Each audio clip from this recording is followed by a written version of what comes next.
Good night, Clara. Can you tell me a bedtime story? Once upon a time, uh, once upon a time, there was a guy, and he had a brother, and he was like, brother, I'm gonna be the king someday. And his brother like, wow, you're so cool. And then one day, um their dad was like, actually, I'm gonna make your brother the king. And then he was like, wait, no, but you promised me that we were gonna rule together. And then he's like, no, actually, you're adopted, and I only took you because you're my enemy's baby. And then he was like, no, please.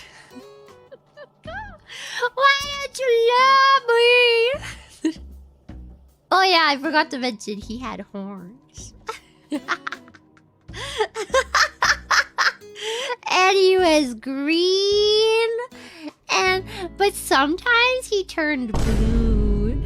And then he went down to Earth and he tried to take over New York because he was angsty. He was like, I'm mad because my family is stupid and they don't love me, so I'm gonna take over New York. And then and then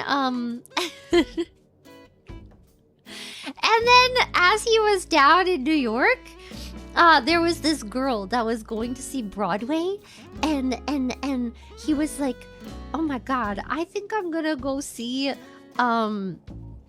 Hairspray. And then he was sitting there going to see Hairspray, and he looks over, and in the aisle in front of him he sees this girl, and he's like, oh my god, she's human, but something about her, no, I can't, she's immortal, she's beneath me. And then but he followed her home, and he was like, oh, but she's so, there's just what? And then he studied her, and he devoted his life to learning about her, even though he pretended that it was just because he needed to know how humans work so they could be better and easier to rule. And then he developed feelings, and he was like, what is this? What's happening? And then he went to the coffee shop she works at, and he finally brought up the courage to order a coffee from her. But he didn't really know anything about coffee, so he just walked in and he's like, I would like one, please. And she's like, one what? And he's like, one of your beverages.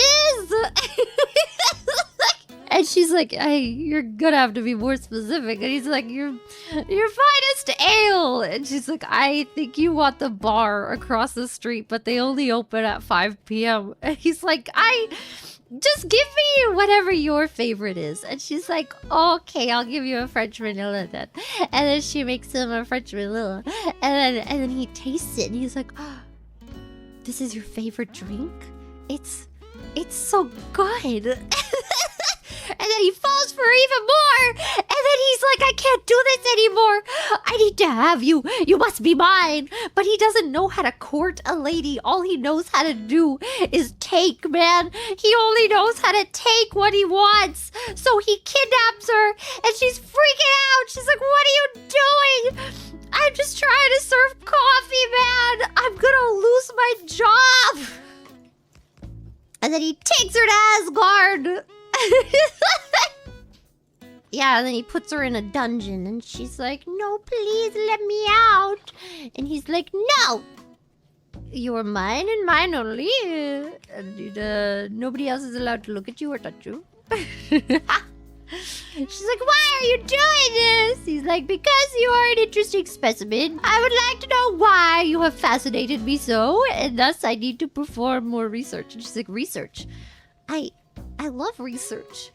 And he's like, you do? She's like, yeah, I'm somewhat of a scientist. And he's like, well, I believe something else I would like to study is that I would like to find out whether or not your kind and mine can reproduce. Yes, indeed, quite.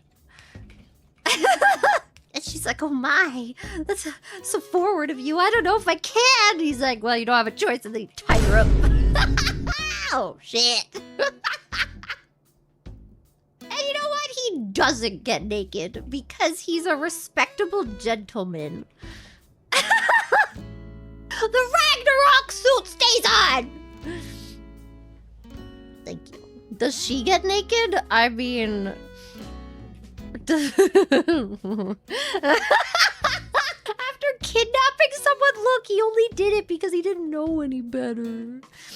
He just didn't know how to describe his feet. Do I have a box in this freaking blueprint? Oh my god. Wait a second.